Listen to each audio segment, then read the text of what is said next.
in a topic around decision making. And I kind of want to allow you all to check in. I'm not going to do a round that will take too much time of only 1.5 hours we have. But I'd like you to, in the chat, drop 1 or 2 words, like keywords, that you kind of link to decision making, group decision making. If I pronounce these words to you, group decision making or effective group decision making, what is triggered inside of you? What is being awoken or awakened? And how would you summarize that in a couple of words? So what words do you link with effective group decision making? Could you throw some things in the chat for me as a way of checking in with each other? Great, I see things coming. Collaboration, consensus, takes time, someone says. Slow, reaching conclusion, great. What else? Pragmatic, debating.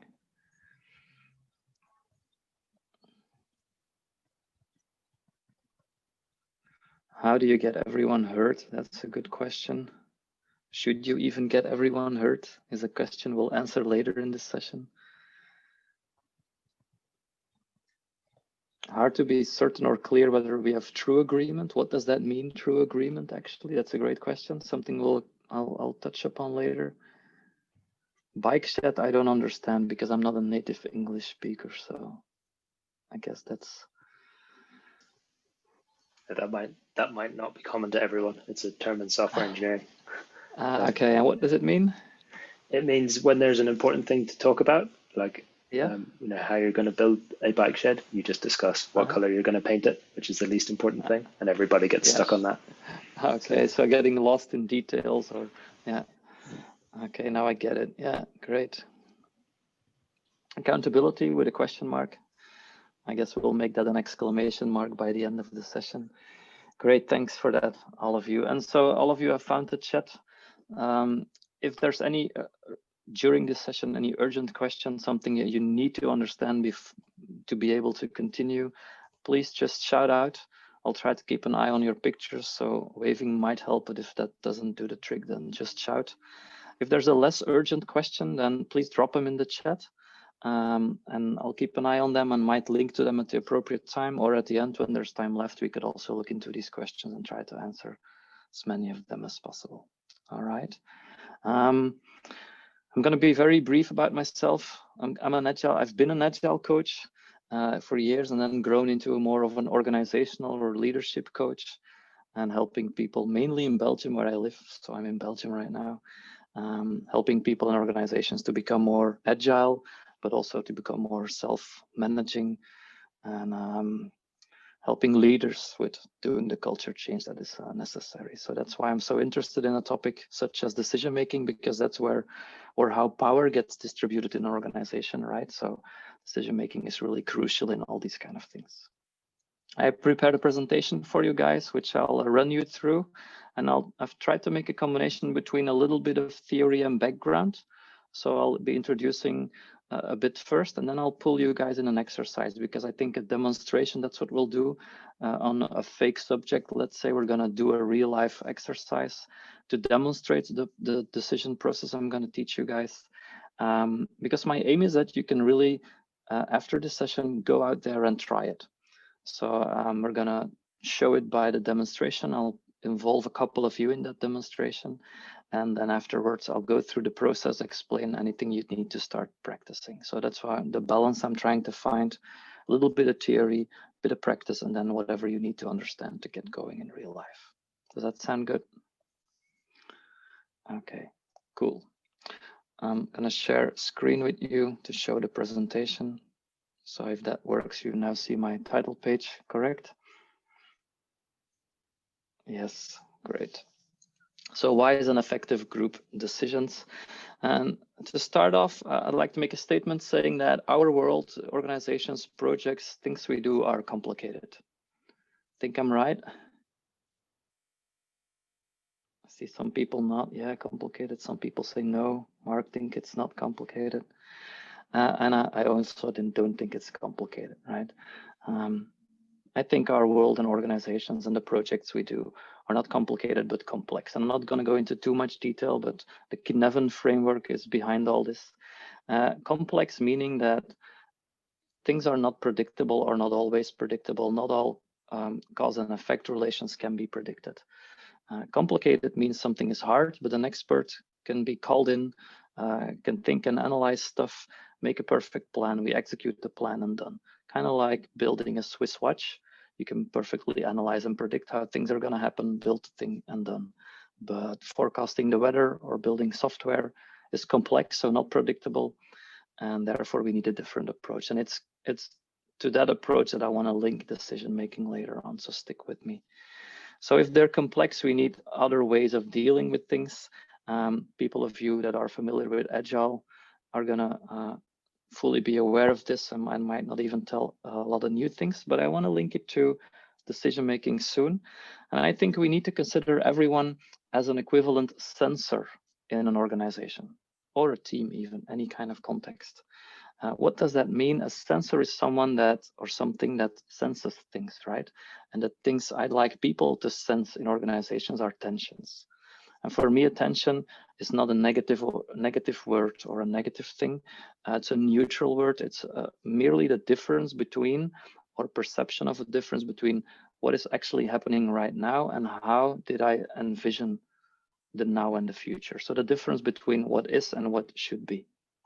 Let's call that attention. And it could be something really cool, like me and my son looking forward to the upcoming BMX trainings. It's gonna all start again, the trainings and the matches. So that's attention inside of both of us, preparing, talking about it and building up stuff. So that's attention. But on the other hand, ineffective decision making in our team and cross-talking and not reaching agreements could also be attention, I feel. And so the tension at the word at itself is neutral and very subjective, in the sense that I might interpret something as great or awesome, and my colleague might interpret the same thing as awful, right? So it's very subjective. So we need to find out more. But first, we need to fully, what's the word in English? Feel the tension, become aware of it, understand it. Because it's something that is experienced within ourselves. And so if I say I want everyone to become an equivalent sensor, I'm actually saying I want people to become better at feeling what's alive in them, feeling what's happening in them, because it's either our emotions or our thinking or our physical state telling us something about what's alive in our system in relation to the team or the organization we're in. And that's the tension. Something is happening and is showing through emotions or thinking or our physical state. So that's something we would need in effective group decision making, to be more aware of what is it I'm sensing in all interpretations of the word. The second thing we need in effective group decision is to tap into collective wisdom. And this is a statement, so it's not either or, it's both and more. Collective wisdom, because we've learned by now that the manager or the manager of the manager or the CEO is no longer the one and only person that needs to know everything in an organization, or that is even able to know everything in an organization. So if we want to face complex problems and challenges, we need to embrace all insights, all opinions. No one, and that's something Ken Wilber once said, no one is smart enough to be 100% wrong. So collective wisdom is a really important thing to tap into. And that's the both and more thinking that is framed here. Oh my God, this is a Dutch slide. I'm sorry about that. Let me continue and look. I kan det bli slide. And a kind of a mantra we use is good enough for now and safe enough to try. So we're looking for agreement solutions that are not perfect for many years to come, but that are good enough for now and safe enough to try. That's really important. And of course, safe enough to try means something different depending on the context and the moment. All right. So I'm going to skip this one, the Dutch one. To summarize, I think if we want to face complex challenges and in a complex context and situations make effective group decisions, we should be able to navigate via tension, so sense the tensions and act on them, with everyone bringing collective wisdom by being equivalent sensors. That's kind of the summary of my introduction. Let's pull this more concretely to decision making, right? And I want to introduce to you a new type of decision making, for some of you new at least, but first run through a couple of other types, because there's many ways of making decisions, right? Are you still seeing the slides? No. No? Okay. I was thinking, great, okay, good. So I want to run you through a couple of types of decision making and then add a new one. The first one is autocratic decision, where the highest in rank decides, and just shouting out loud, what are qualities of that? What is good about the highest in rank deciding? Just quick decision. Out. It's quick, yeah, fast decision making. Unambiguous. In what sense unambiguous? Well, that decision is the final decision. Yeah, final decision, clarity, like it's clear what's been decided. I guess that's also linked to that. What else? And can be fit for purpose. So like if it's a brain surgery or a fire, you know, something that's immediate. Yeah.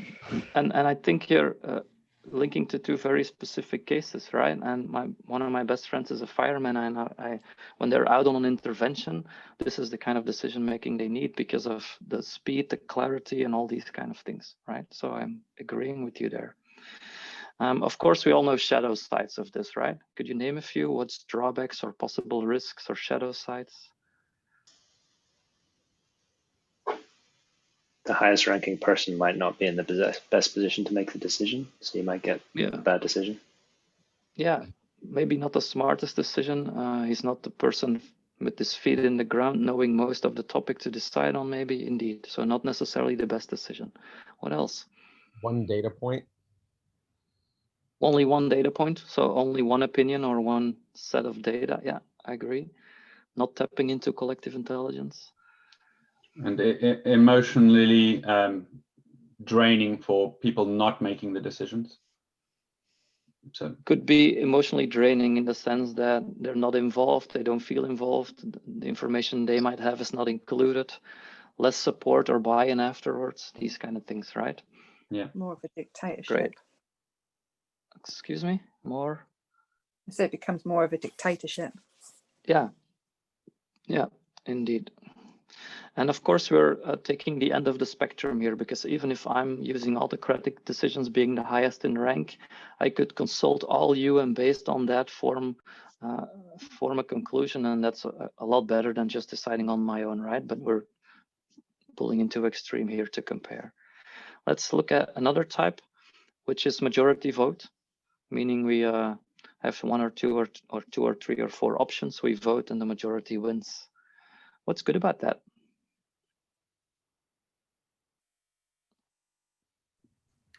Everyone feels included, so they're kind of motivated to participate. Yeah, everyone feels included, or at least has chances to be involved and included. Yeah, what else?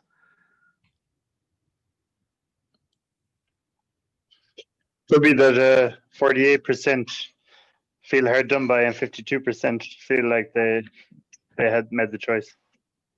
Yeah, and if I pull out the quality of that first, David, so the majority feels heard and is supporting the final agreement, right?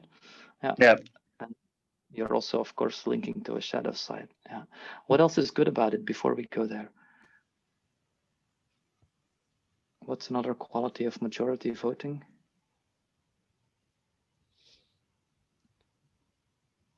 It could be done pretty fast still. So it's going to take a little bit more than autocratic decisions probably, but it's still pretty fast, right?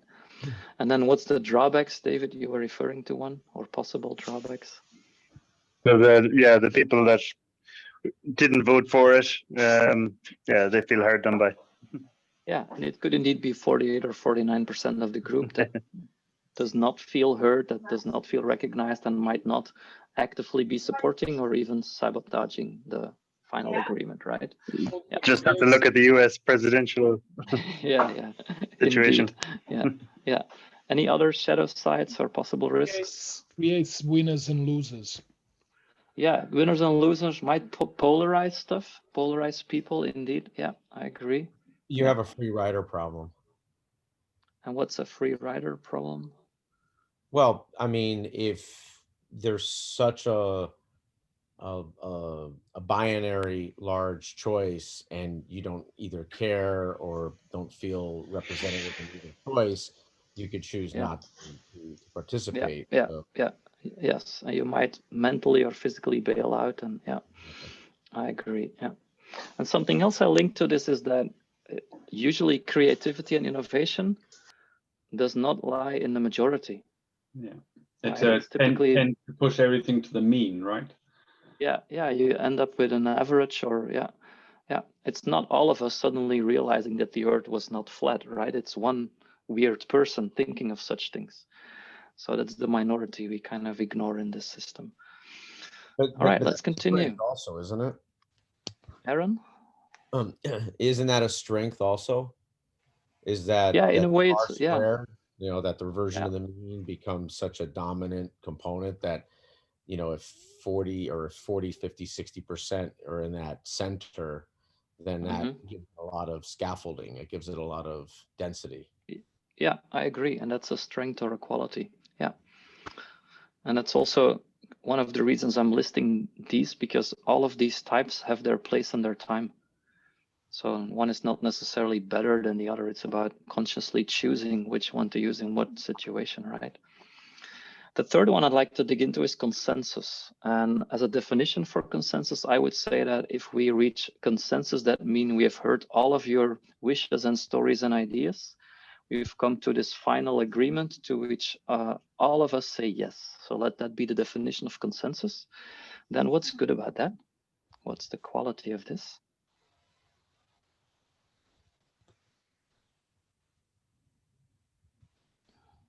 Every voice gets heard. Every idea gets heard. Every idea gets heard. So maximal use of collective intelligence. Yes. What else? And you've probably made everybody mostly happy. Almost everybody will have what they want to some extent. Yeah. And in an ideal consensus, which exists, not always, but exists, everyone gets what they want, right? You found a solution that pleases or suits everyone. Yeah. So you get maximal buy-in and support, maximal collective intelligence with this, which is awesome. Of course, there's drawbacks or risks, right? What are they? It's longer to get to the consensus. Yeah, it could take a lot of time, even sometimes, right? So it usually takes time, sometimes a lot of time. Yeah. Do you see other risks? It doesn't necessarily mean every opinion gets heard, every voice gets heard. Well, it depends on the way you facilitate it, of course, and the way you define consensus. But there's this politics playing in louder people and softer people and all these kind of things, right? That's what you're referring to, I guess. Yeah. Or it could encourage group things, so people going with the majority. Yeah, because we're here for 3 hours and I'm tired of this, and I'll say yes, although I still think no, and these kind of things. Complexity, right? Also. Yeah. The like the path dependence is so unknown. So over time, you start just fragmenting and splintering, and you don't. It requires more complex aggregation to clear, and then so you become a little more autocratic as you know, at least at a facilitation level. Yeah, to get it together again, and I agree, that's a risk. And you sort of have to judiciously throw away a lot of edge cases. Maybe. Okay, so we're aware of all the qualities and risks, right? The type I'm gonna add today, some of you might know this, some of you might never heard of this, so I'm gonna start from the beginner's level, let's say, and explain everything, is consent decision making. That's the type I'm going to introduce today, and I'm going to base myself for this presentation on the way Sociocracy 3.0 defines consent decision making, although it's very, very similar to how Sociocracy and Holacracy and other types of models and processes handle it. So it's kind of a general introduction to consent decision making. And to repeat myself, please be aware of every type having its own place and time, just like we've said before, right? Remember the fire brigade. I don't want them to do consensus or consent decision making out on an intervention, right? All right, let's go. What does it mean, consent decision making? Anyone has an idea? How would you define that?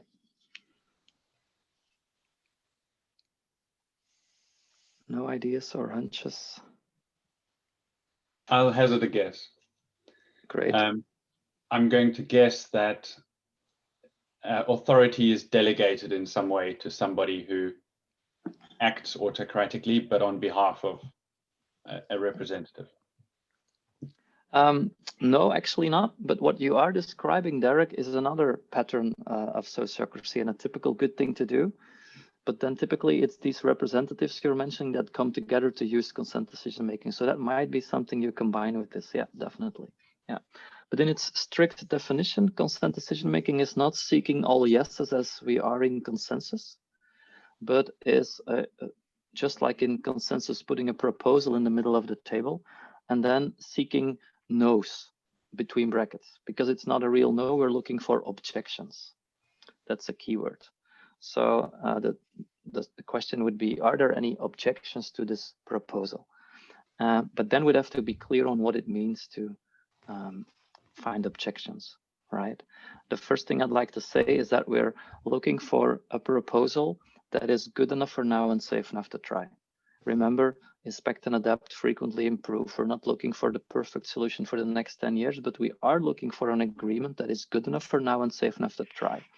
And if this is us deciding what tool we're going to use to, in this meetup, share evaluations afterwards, it's safe enough to try means something completely different than when we're in a bank deciding on a new accounting mechanism, right?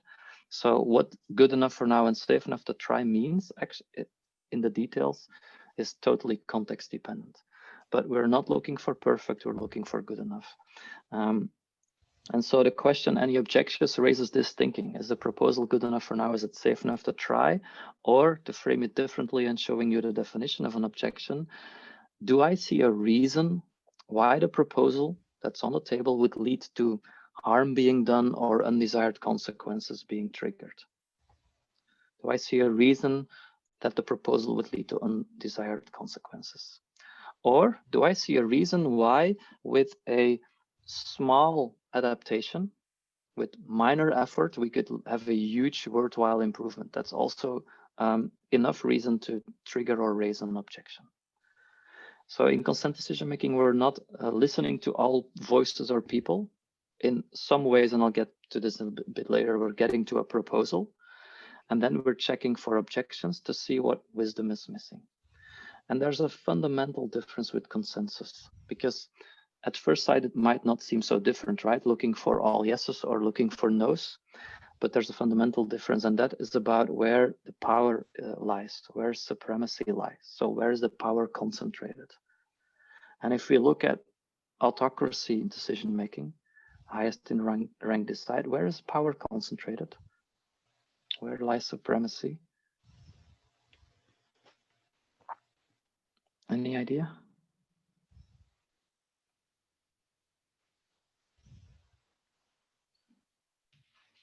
Who has the power? Sorry, can you repeat the question? In autocratic decisions, where lies the power? Where is that concentrated, the power? Who or what? The one person making the decision. Yeah, definitely. The one person making the decision. What if we move to majority decision making? Where lies supremacy there? What or who has the power? Majority. There's a group of people. The majority. Well, yeah, well, but then the power ends up with the group of people forming that majority, right? Because if these people walk away from majority, there's no longer a majority. So the group of people has the power over there. What in consensus? Where in consensus decision-making lies supremacy? Where is power concentrated?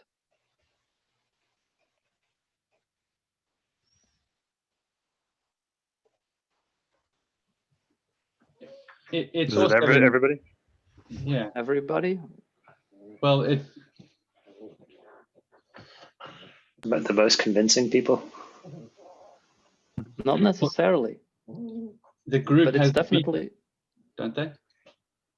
Well, it's definitely in people, that's for sure, and it's typically in one person. The one person that, for whatever reason, says no or doesn't say yes, because he still has the power, right? You could all say yes, and I say no, and I have the power to say no because I have what we in Dutch would say veto right. I don't know whether that's English, because I could just say no and block the proposal from becoming an agreement. So the power is with me as a person.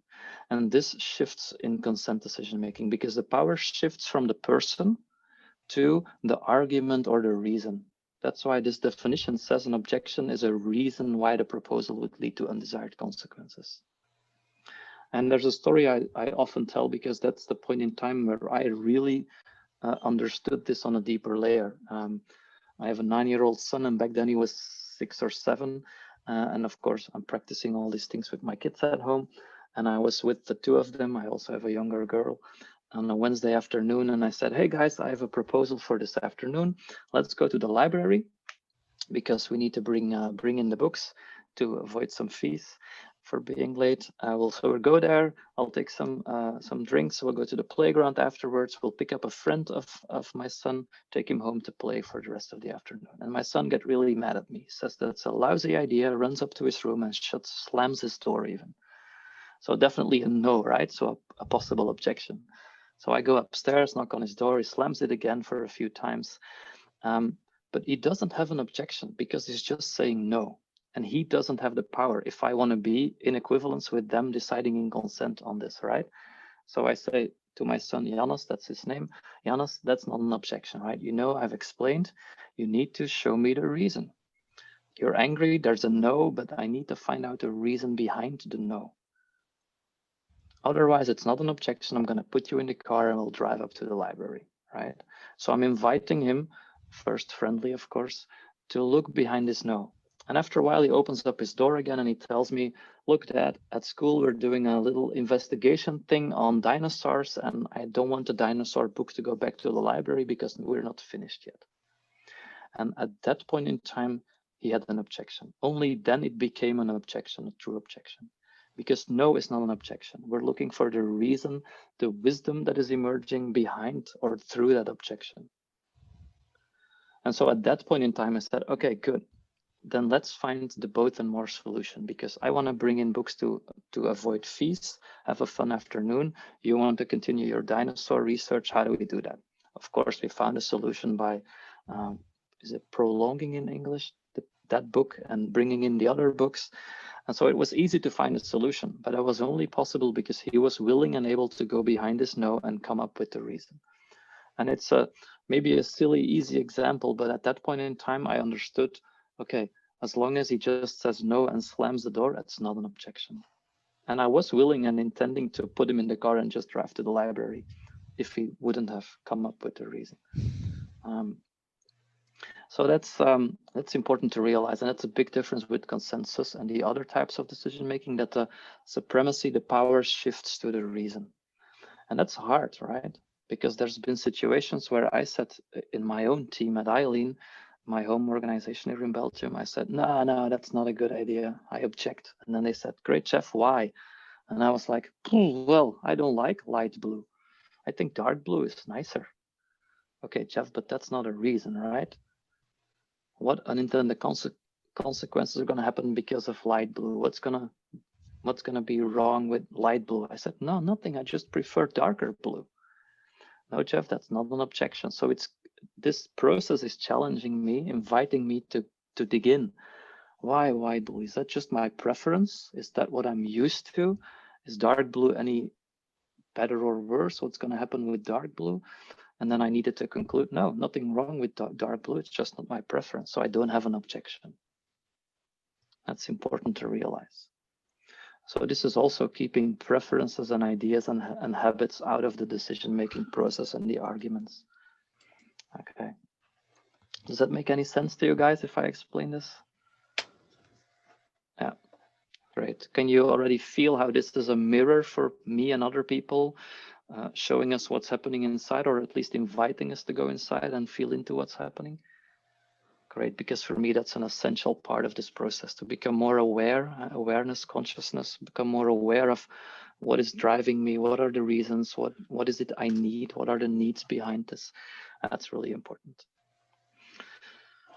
All right, and if there's an objection that gets qualified as an objection, so it's not just my door slamming the door, but opening the door, which is the metaphor for looking inside, and bringing out wisdom, then we have the initial wisdom in the proposal, and there's new wisdom coming through the objection, and we need to merge these because it's not either or, it's both and more. There's this slogan again. So combine these two in an amended proposal, right? Because as from the moment we qualify an objection, we need to change the proposal because it's no longer good and safe enough. So that's basically the definition of consent decision making and what an objection is. How do we get there? If we zoom out a bit, first there's attention, which is something we feel, we think, we notice in our body. We try to put words on that. We find out what is this difference. We, in a constructive way, bring it into the group. And then we find a strategy to answer this. So we need ways to come up with a proposal. I could talk more about this, but this session doesn't allow enough time for that. But there's ways to go and co-create proposals. That's a good idea. Not always, but often it's a good idea to already bring together some different perspectives and co-create a proposal. But if you do so, be aware of efficiency and effectiveness. Getting 50 people together in a 50 people organization for a medium-sized proposal doesn't make any sense, right? And there you might, as someone said earlier, get representatives from each team or each department together for a 1-hour proposal making session to bring different opinions and perspectives together. So there's many different ways to create proposals. The simplest way is just me thinking, hey, I know a way how to solve this tension. Hey guys, I propose we do ABC. And in many cases, that's a good approach. And I could ask, hey, any objections? And then any wisdom not being included in my proposal is going to show itself through your objections. All right. So that's the next step, getting to an agreement by using consent decision making. And it's this last step, of course, we're focusing on in this session. But I wanted to zoom out to show you this bigger level picture, so you're also aware of the fact that you need to get to a proposal, which in more difficult cases or agreements with more impact is very helpful to co-create a proposal. All right. I want to pull you into an exercise and demonstrate the more detailed process to feel it, to experience it, to trigger good questions and make sure you understand enough to get going yourself. And the context I've chosen, the imaginary context, is a circus. A typical circus with a big tent and a lion and probably a clown and all these kind of things. Artists, and they're moving around the country doing shows each week. And the circus is called Circus Leonardo, and this is Leonardo, it's the lion. It's their main act, together with Leila, the lion tamer, and she's doing the act with Leonardo. And it's a famous circus, but they run into a tension, a challenge, which is the next one. Europe, law has changed, and lions are no longer allowed traveling with circuses, performing in circuses as or informants from now. That's what's happened. So that's the tension that's alive. And the people in the circus need a solution for Leonardo the lion because they love him, they care for him. He's been with them for many years. And they also need to develop a new main act so the circus can keep on delivering successful shows. That's a brief summary of the tension. For people who've been in touch with sociocracy earlier and might know bits and pieces, this is a short summary of a driver. A driver is a sociocratic way, a pattern to bring in attention constructively, but I'm not going to go into that more now. So this is attention, and let's imagine that there's 3 or 4 people representing, there we are again, the big parts of the circus. There's the artists and the program team and the logistics and planning team. And so there's a couple of teams in this circus. Maybe there's 50, 60 people working in the whole circus altogether. And a couple of these people got together to co-create a proposal, and we're going to look into that in a second. But I'm first going to invite 3 or 4 of you to, together with me, demonstrate how to get this proposal to an agreement. So I'm going to use a fishbowl setup for this. In a physical meeting, this would mean we would make a big circle of chairs with all of us observing, and then ask 3 or 4 people to move into a smaller center circle to run the demonstration. We're going to simulate this by having a couple of people with the camera on doing the demonstration with me that are willing to dive into the exercise, and the others then should turn off their camera and just observe, because we're going to debrief with you guys later, and this demo is going to take around 20-25 minutes or so. So who of you is willing and happy to join me in a demonstration and save Leonardo and the circus by doing so? You could just wave, leave your video on if you definitely don't want other people and gather information. Maybe 1 or 2 of you were not even involved in co-creating this proposal, right? So this might be the first time you even see this proposal. It depends, and also doesn't really matter for this demonstration. So imagine we're in what is called a governance meeting, a meeting in where we get together to govern the circus and to make agreements and evolve in agreements. And we're arrived at this agenda item about Leonardo because we really need to start acting on that. Great. Is that good enough as a frame for this? Okay, yep. Great. I'm gonna introduce the consent decision-making process to you guys. And you don't need to know it. I'm just gonna run you through step by step, explain and try at the same time. And as we know, there's a couple of other people with their camera off, looking at us, listening to us. Please just ignore them. They're not gonna intervene, but afterwards we're gonna ask them some questions about what they've been observing, so we can all learn from this, right? And also to assure you, I'll run through the process again in a theoretical way afterwards, so you don't need to remember what it is that I'm doing. Good enough to get started? Okay, great. And let me show you the proposal that maybe some of us, but not all of us, prepared. So one part of the proposal is that the program team, that's an existing team in our circus, is going to develop a new main act. And it gets the freedom to do so, to decide what this main act is going to be, develop it, make sure it's unique, powerful, and could be a good replacement for Leonardo's act. Second part of the proposal is selling Leonardo to a zoo. And we've been contacting a couple of zoos, knowing that we could get a couple of thousands of euro for him, and that there are zoos definitely willing to have Leonardo. Okay, Aaron, I see you putting on your camera. Does that mean anything? Oh no, okay. So Aaron just jumped in the meeting room and ran off again. That's fine. And then there's Leila, the lion tamer. She's been with the circus for 15 years. We all know her, but the only thing she does is training and performing with Leonardo. So we're gonna fire her and give her the legal severance pay for artists, which is 1 month of salary. That's the proposal. And then it's a good thing when you build a proposal to think about how are we going to measure the effect of this proposal? How are we going to evaluate that this has been a good enough decision? So we're going to evaluate this after 5 shows with the new act. So 5 new shows. So that'll be after the rules change in 4 months. And we're going to compare old and new ticket sales. So ticket sales of our current shows with the lion compared to the new shows, and see whether we attract enough people in our circus shows. And we're also going to proactively look at our image, likes, popularity on social media to see how do people respond to the change, how are they talking, and what's happening around the new act.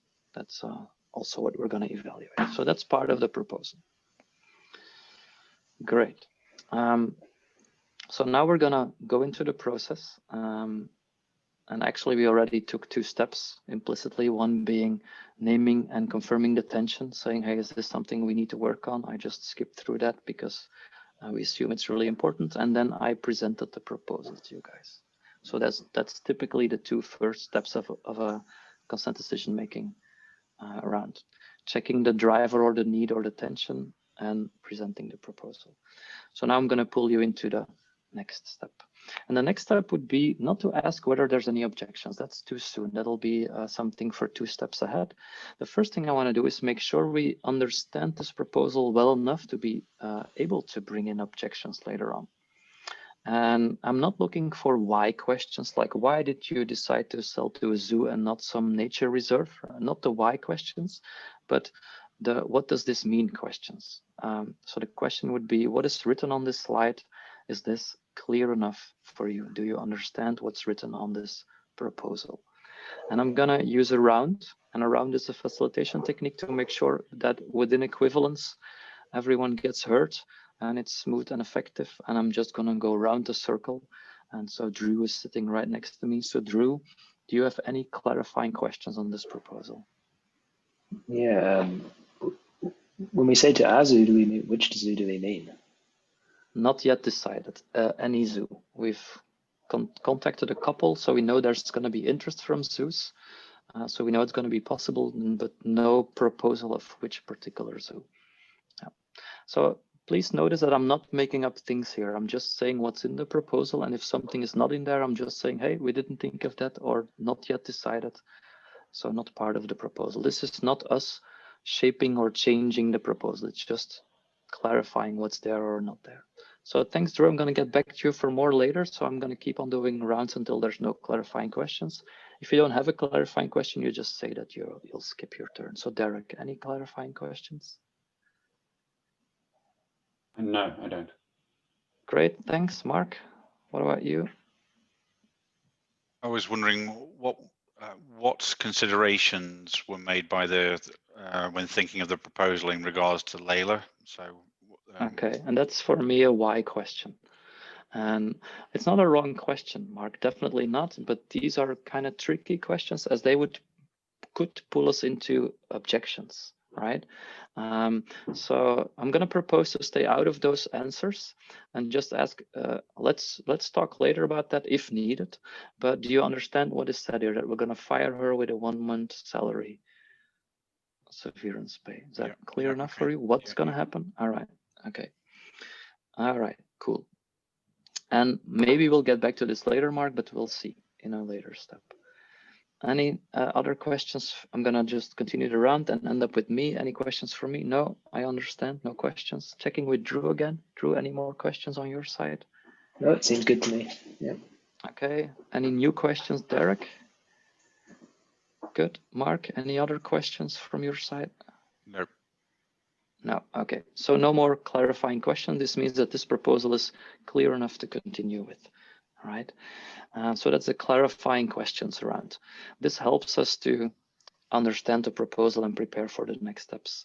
The next step is the brief reaction round, and it's still not the question whether or not you have an objection.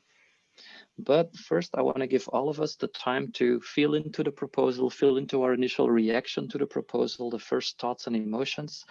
And I'd like you to take a couple of seconds to read the proposal again and feel whatever is happening in your thinking and body. And then in a round again, I'm going to ask you to share to the group very briefly in 1 sentence, what's your first thoughts, what's your first feelings about this. So have a look at the proposal and what we're going to do. And then I'd like to start with Mark. Mark, what's happening inside of you? I'm a little bit scared that the program team would be able to come up with a new main act that is going to be as good as what we had before. Great. I'm sad about the lion. You know, Leonardo has been a great friend to us for many years, and probably a stronger emotion about what we're doing with Leila.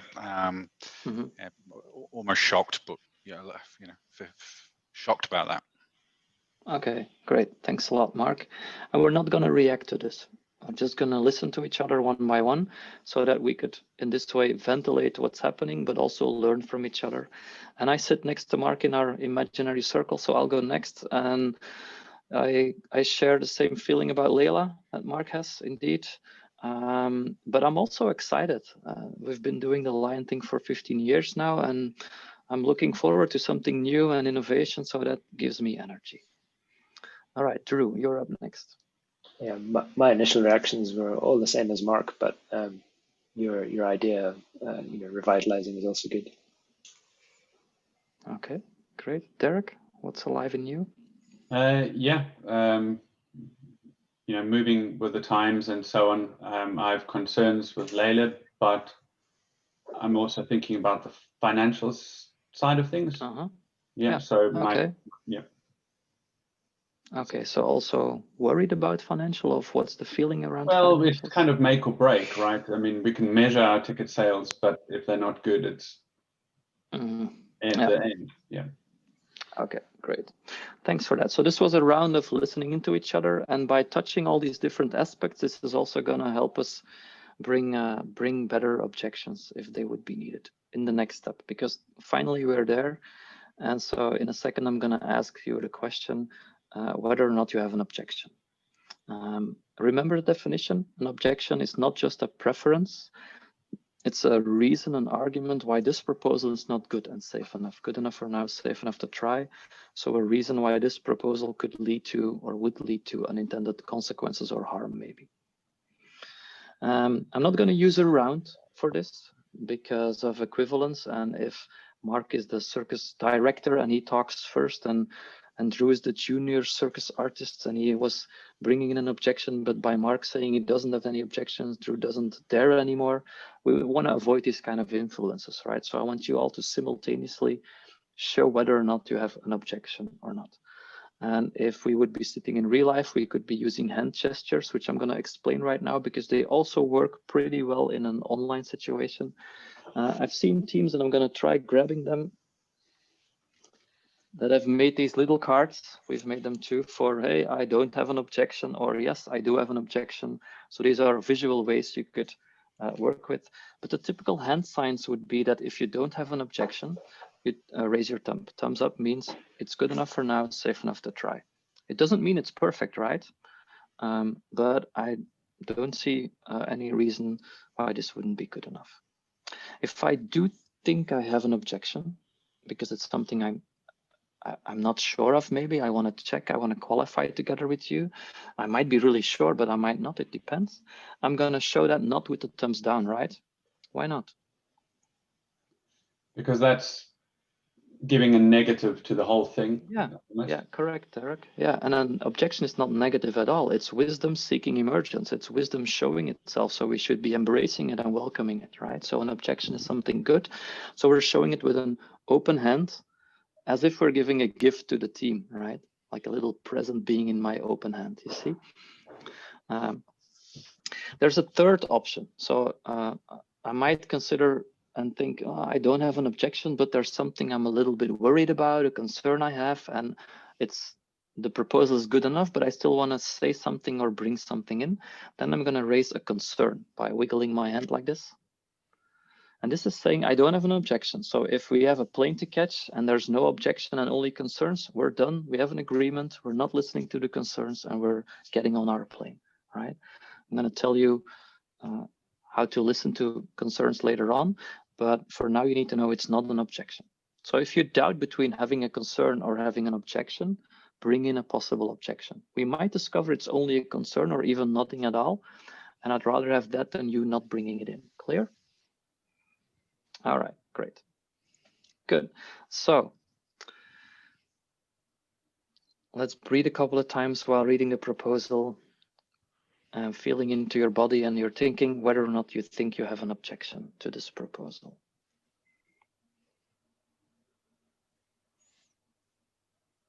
In the meantime, I'm gonna show these slides in a different way because I want to be able to amend the proposal.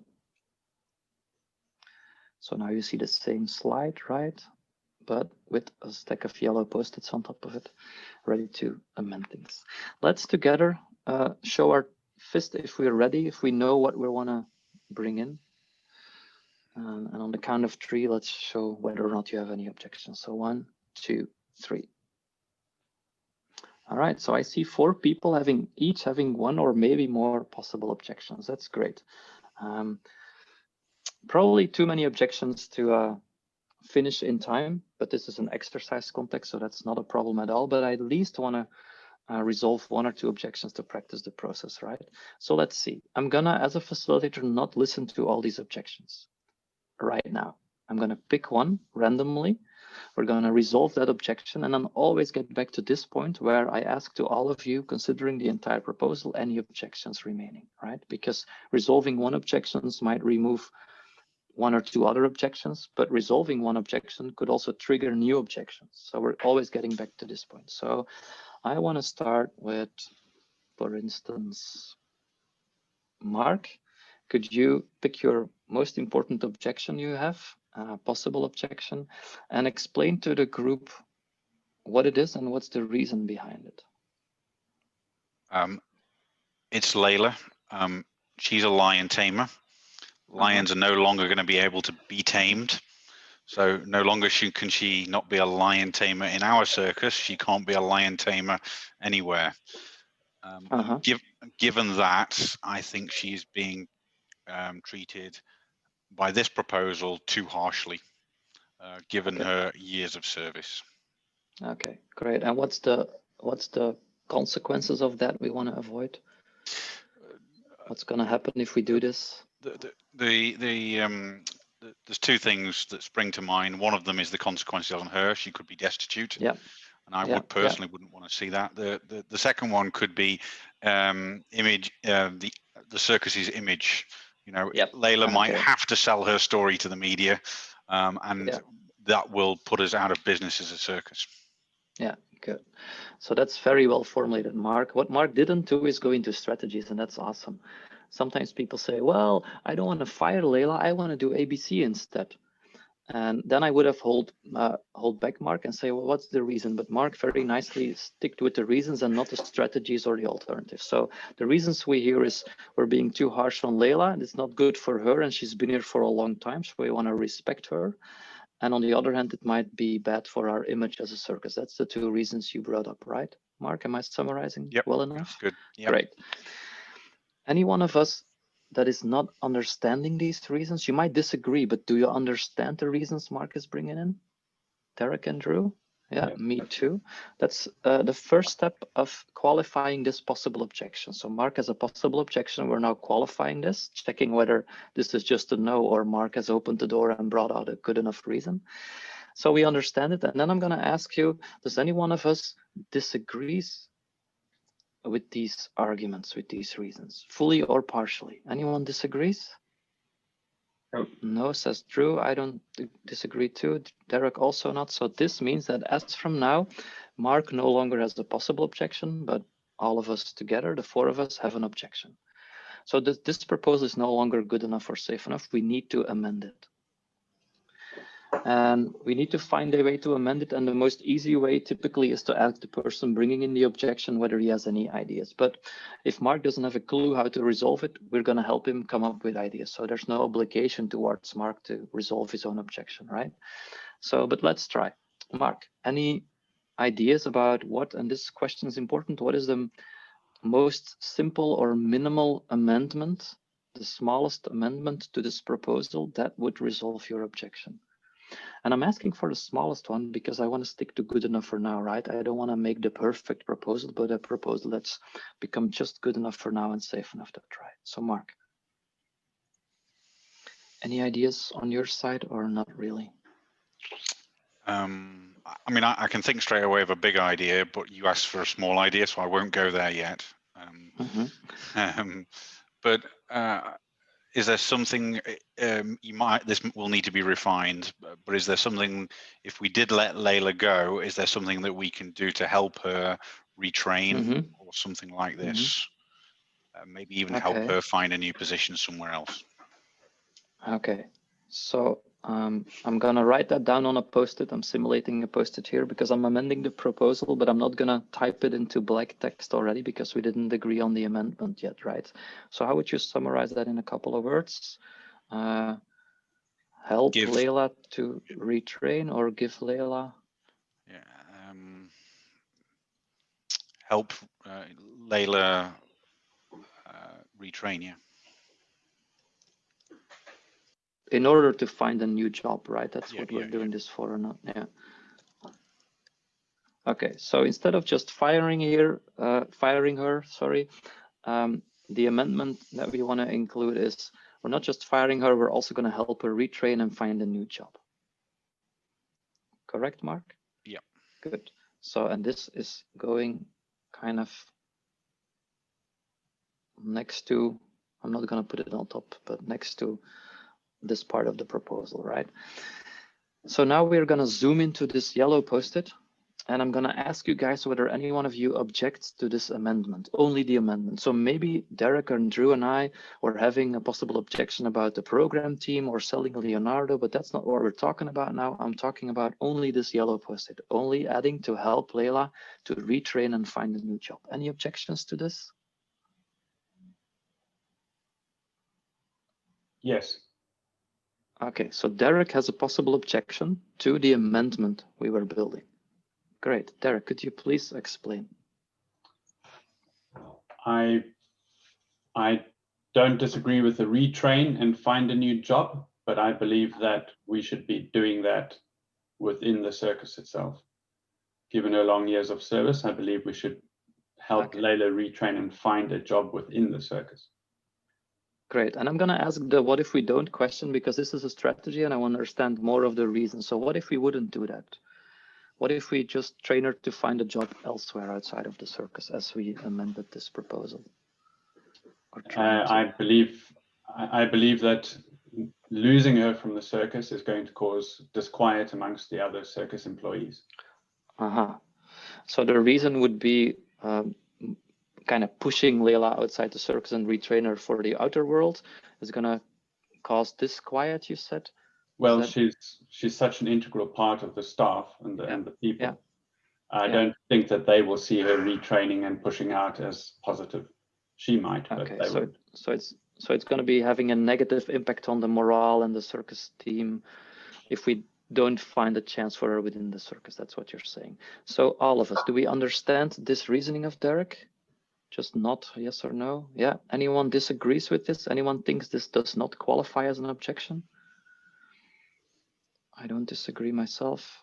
Mark neither. Drew? No. Okay, so this means we've qualified Derek's objection. So now we have an objection to the amendment. That means that still Mark's initial objection is valid. We were finding an amendment, but the amendment wasn't good and safe enough. That's what we've discovered now. So now we need to amend the amendment. So Derek, you have any ideas? You already proposed something, right? So could you repeat that on how to make it good enough? Yes, we're going to be changing the act and the style, and I believe that several new roles will open up within the circus. And you know, she has always been the front with the lion, and we can keep her in a similar sort of role. But you know, so keep Leila and how to short keep Leila and possibly retrain on social media interactions. And retrain. And you say specifically retrain her on social media or retrain her in something to be discovered, or not necessarily specifically, but in some of the new roles that are opening up. Yeah. Okay. I'm gonna write like this, right? Keep Leila and retrain her in a new role. Okay, great. Let's zoom into this amendment. Any objections to this amendment to keeping Leila in the circus and retrain her in a new role? Because we believe she still has the qualities, and otherwise there's going to be negative impact on the circus team, right? Any objections to this? You could show with the hands or just by nodding. No objections, me neither. Derek? No, great. So this means we've agreed on this amendment, and this also means we've resolved Mark's initial objection, right, Mark? Yeah, great. And we've nicely seen two ways of objecting. So it was an objection to the initial proposal and later on an objection to the amendment, which we both resolved. Awesome. So now we're back to the point that I'm zooming out. So we were focusing on this one objection and this yellow post-it, and now I'm zooming out again to the entire slide with all parts of the proposal, including now this amendment, right? So this amendment has now become part of the proposal.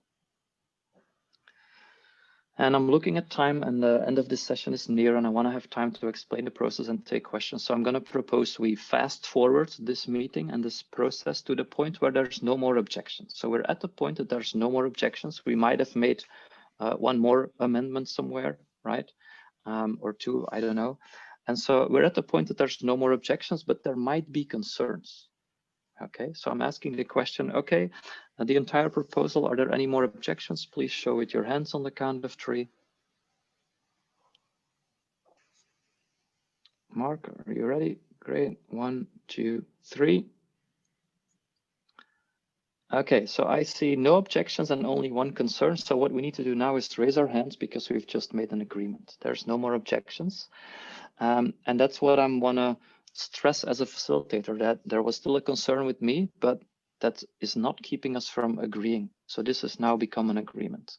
One concern left. If the plane was leaving, we would ignore it and jump on the plane. But typically, as a facilitator, you want to acknowledge, recognize the concerns and the people bringing them, and also check out what wisdom they carry, right? So the very typical and fast and effective way to do that is to just listen to the concern and add it as an evaluation criteria. And my concern was that Leonardo was healthy enough and comfortable enough in a zoo and taken good care of. And it wasn't an objection because I was having enough faith in that, but still a concern. And so I just want to add that as an evaluation criteria. So is Leonardo treated? Is that the way to write it? Well enough? Question mark. And add that as an extra evaluation criteria. So this only takes 30-40 seconds to listen to my concern, add it as an evaluation criteria. And this means that after 5 shows, we're not going to only evaluate ticket sales and social media, but also check how Leonardo is doing.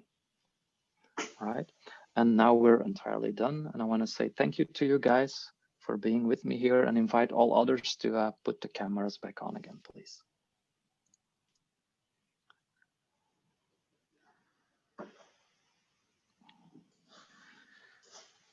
Great. So all of you who wants to join again, put the camera on.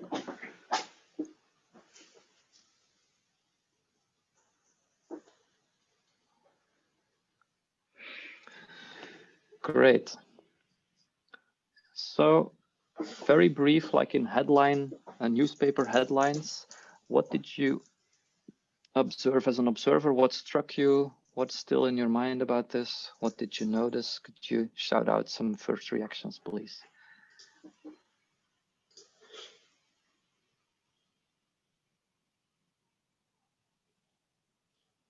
Anyone? If you feel more comfortable putting them in the chat, that's equally fine for me. I'm keeping an eye on them. So just one thing, how was this?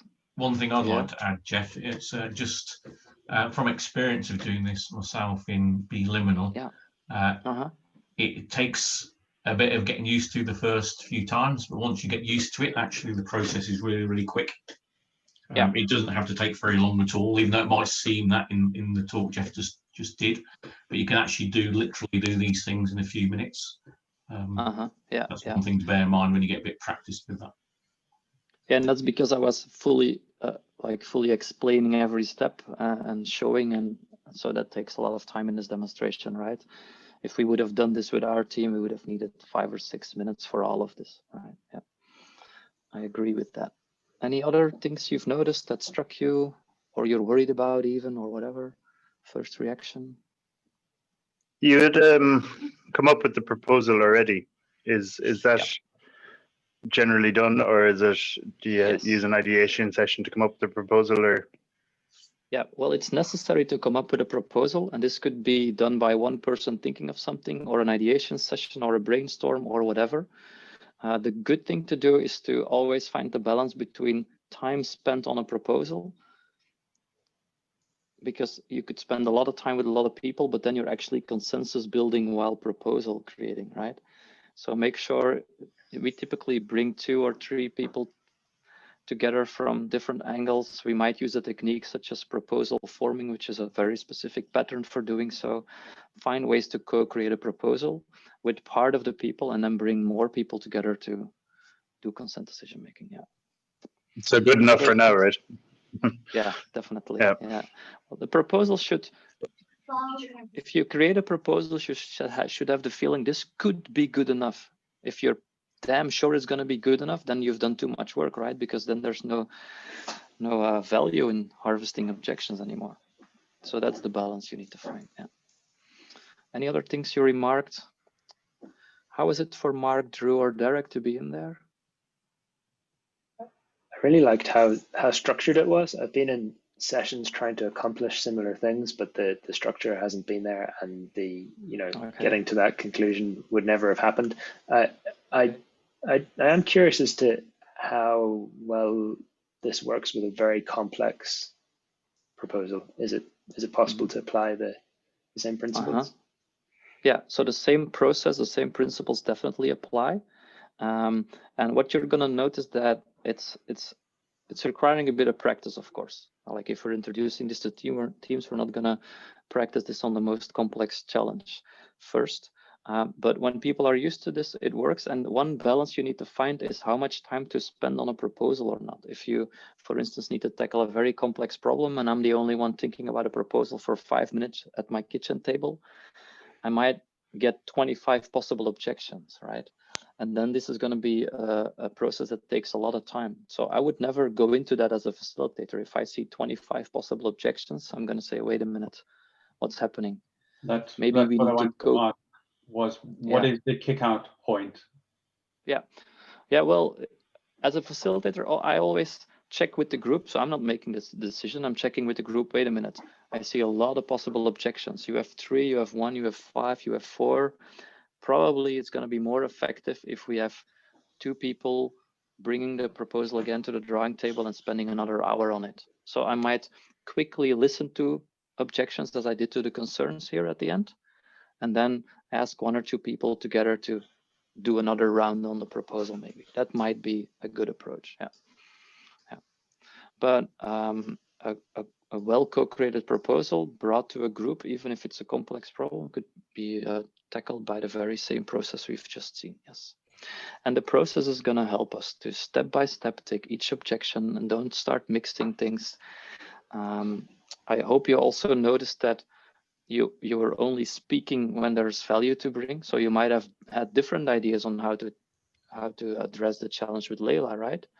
But the question is not what your preference is, but whether the proposed thing is good enough.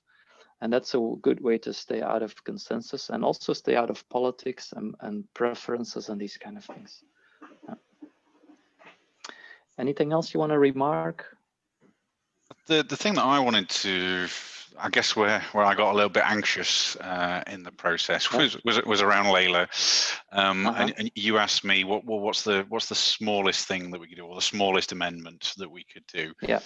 Because initially I was going to propose let's retrain her and keep her in the circus, which was pretty much where we ended up. But because you asked me to stay small, I kind of reined back a little bit from that. Good. And I guess why I'm anxious is what I naturally wanted to do was diverge there. I wanted to actually brainstorm options about what different things that we could do. But obviously we were taking a more linear path than that. Yes. Yeah. So I guess my question is the risk there that you could miss something and go down a path that is, because you're only, there could be a better option which might bring more value, but because we're only safe enough for now. Yeah. Well, that's the balance I was asking you to take. Like, you could do a very big amendment. So we're going to retrain Leila. And by the way, we're going to also change John's role. And I think if we give Leila this, and we're going to make 5 or 6 or 7 changes to the proposal. And maybe only 1 or 2 of these changes are really needed to get it to be good enough. And it's a risk of going into overdoing a proposal. And we've nicely seen that you were holding back a bit, brought in a smaller amendment, and in the group's energy and wisdom, someone else, and I think it was you, Derek, says, no, this is not good enough for me. I want to keep Leila in the circus. So something you were also wanting, but decided not yet to bring in, was picked up by someone else, and he considered it an objection, and we all did by qualifying it. So that's where I learned to trust this process and learned to trust the collective wisdom process happening. You see what I mean?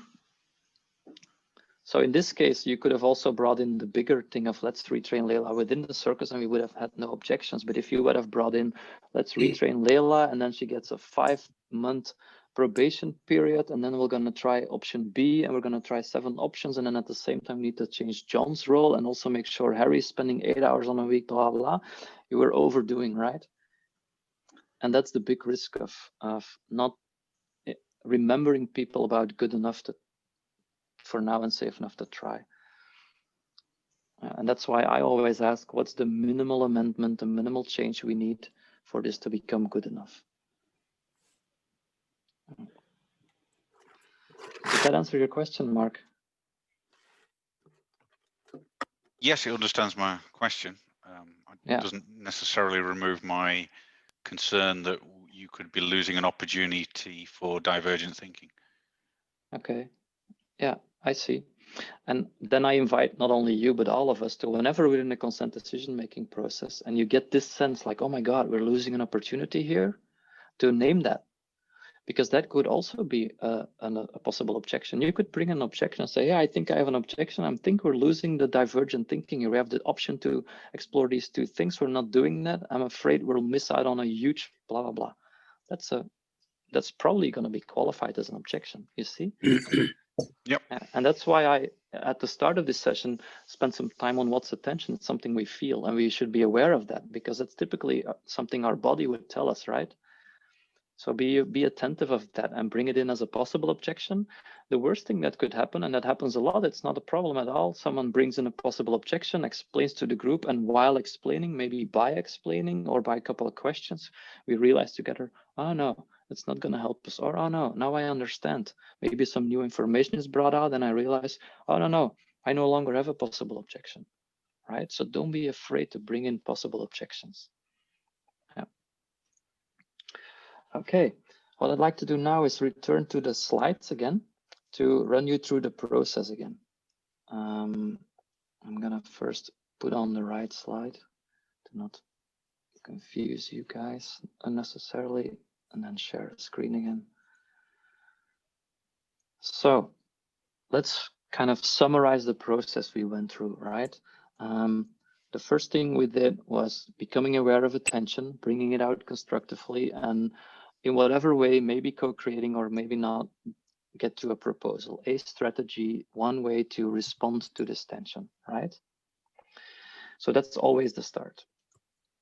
Then, let me take this back. Then you saw me taking 2 steps. First, clarify the proposal, remember? Clarify the proposal, then do a first reaction round, allowing us some time to feel and ventilate and inform each other, to only then get to the question, are there any objections? Meaning, is this proposal good enough for now and safe enough to try? If there would have been no objection at all, we would have immediately have an agreement, and I would say, great, let's not talk about this any longer. We have an agreement, we're done. Right? So in consensus, everyone needs to talk. In consent, I've seen situations where no one talked, just saying, okay, no objection, no objection, no objection. Okay, great, we're done. At the start, this might feel a bit awkward and weird, like, hey, I didn't even say anything. I didn't bring in all my ideas and preferences and blah, blah, but that's exactly what this is about, right? So what if there are possible objections? So this says possibly. It's very important to stress as a facilitator that it's a possible objection. We first need to qualify it. You heard me ask, do we understand the argument? And do we disagree with it? Or do you think this qualifies as an objection? These are different ways of asking and to qualify an objection. If you have a qualified objection, then we need to amend the proposal. And again, check for objections to the amendment, as we did with Derek, having a possible objection, got qualified, and then we treat the amendment as another proposal and we go around again. So this is a circular thing, right? Always coming back to the same cycle. A proposal, any objections? If possible, yes, we qualify them. If they become an objection, we amend the proposal.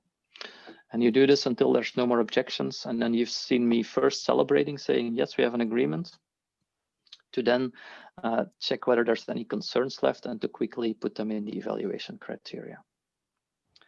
Are there any questions on the process itself?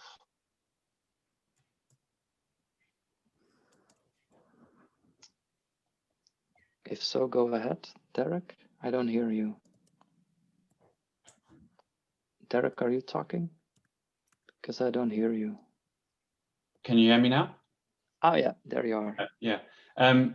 We accepted his and understood his objection. But so what happens if some people accept and understand the objection and other people think the objection is accurate? Good question. So the moment someone says, I understand the reason Mark bringing in, but I don't agree, then we don't have the qualified objection yet. And I'm gonna treat the argument. So let's say Mark has the possible objection, right, of Leila and the negative impact, etc. And Derek, you say, I understand his reasoning, but I disagree. Then I'm gonna say, great, that's a possible objection to the possible objection of Mark, right? And I'm gonna just treat it as a possible objection, saying, great, could you explain the reason? And you explain, and I'm gonna ask group, do we understand? Yeah, do we disagree? No, okay, so then we do have an objection to the objection. Right. So any time we have an objection, we just treat it the very same way. And it's like kind of like a circular thing. You could go in levels, like you could have a possible objection to a possible objection, and then someone else could even have a possible objection to that objection, right? Usually you don't get in deeper than 3 layers. And 8 or 9 times out of 10, you don't get even deeper than 1 layer, right? It would take too much time to like do this in a role play or explain, but the principle is always the same. Check the argument, make sure we understand, check whether it qualifies as an objection, and just treat it the same way. Yeah. If you get in the situation that there's an objection to an objection to an objection, then typically it's a good way to say, wait a minute, because there's conflicting arguments here maybe. Could the 2 or 3 of you just have a 45-second out loud discussion of what's happening here? What are the different needs? What's happening and what's left? And typically, if you have a short discussion, but time boxed, it shows what the remaining objection is. We qualify it, yeah, great, and then we amend the proposal. Yeah. Good. Any other questions about the process? How do you find the introduction of this at different levels of the leadership is? How do you find the uptake, I suppose? What do you mean with how do you find, like, how do you do it? Or have you noticed any barriers to entry? Great. Let me throw back that question to you as a group, right? What could the barriers be? What is typically going to happen if you introduce this? Any ideas? Any experiences? Because some of you are practicing this, right? Yes. Not practicing it per se, but occasionally it does actually happen, as it turns out. You get some people who are very used to being heard, and they will make themselves heard no matter what. Yeah. And what's the barrier then? Well, the barrier is lack of control, I guess, from the facilitator. Yeah, and people not playing by the rules. Yeah. So I was going to say it's sort of people not playing by the rules of the process, right? And that's important because, and I'm gonna summarize that on a slide in a second, but it's important to be first agreeing on, are we going to use consent decision making, and also why? What tension are we resolving by experimenting with consent decision making? Like if all of us are a team and we agree on, oh, it takes a hell of a lot of time for us to agree. We're not always taking the smartest decisions, so we want to try with a new way of doing this. Okay, let's try for 1 month. Any objections? No? Great. Who's going to facilitate this? Okay. Any objections to Derek facilitating this? No? Okay, great.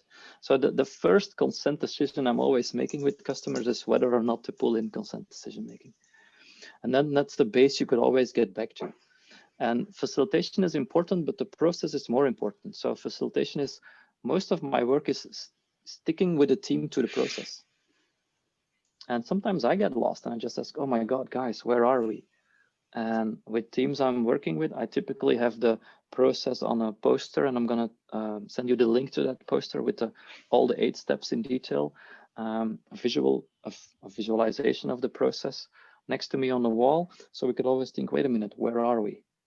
Right? Help me out here. Oh, well, David had a possible objection, and then and then Drew had a possible objection. Okay, great. Let's first qualify that. There's nothing wrong with asking for help, as long as you're always getting back to the process, and then the process will guide you through. Yeah. Great. Let's wrap up this session. I have 1 or 2 more slides very briefly. So this is us reminding you again of the entire process. First, feeling the tension, bringing it in, maybe using a driver for those of you familiar with that. Co-create a proposal, use consent decision making to get an agreement, and that's what I want to add, evolve your agreements. An agreement is not carved in stone. It was good enough for now. So if tomorrow someone feels it's no longer good enough, you have a possible objection, you bring it in and you reiterate and evolve your agreement. That's important. How to get started? I already covered most of this. So start small. Instead of using words like, hey guys, do you all agree that we should just ask, hey, any objections if we would? Just by changing this narrative, you're already changing people's thinking unconsciously. So that's a good thing to introduce. And then if you want to take it more serious and use the process, frame it as an experiment, explain why, that's what I just said, right? And check for objections against doing or using consent decision making. So that's it. It's almost 8 o'clock. So if there's any super important questions left, I'm happy to take 1 or 2.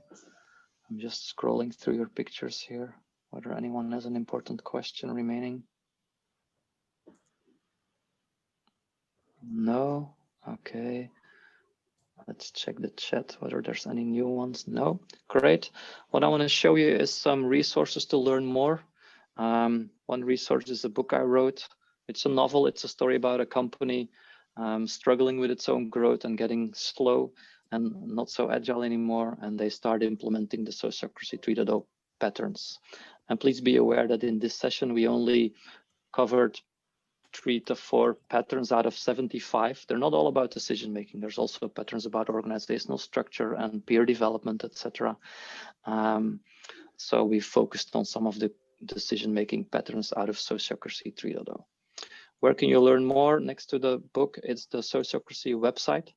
And the website will also be linking you to the online community that the co-founders of Sociocracy have been launching recently. So it's a very interesting place to go and learn more. As Eileen in Belgium, we're also doing events and trainings, some of them online, but also live trainings on this.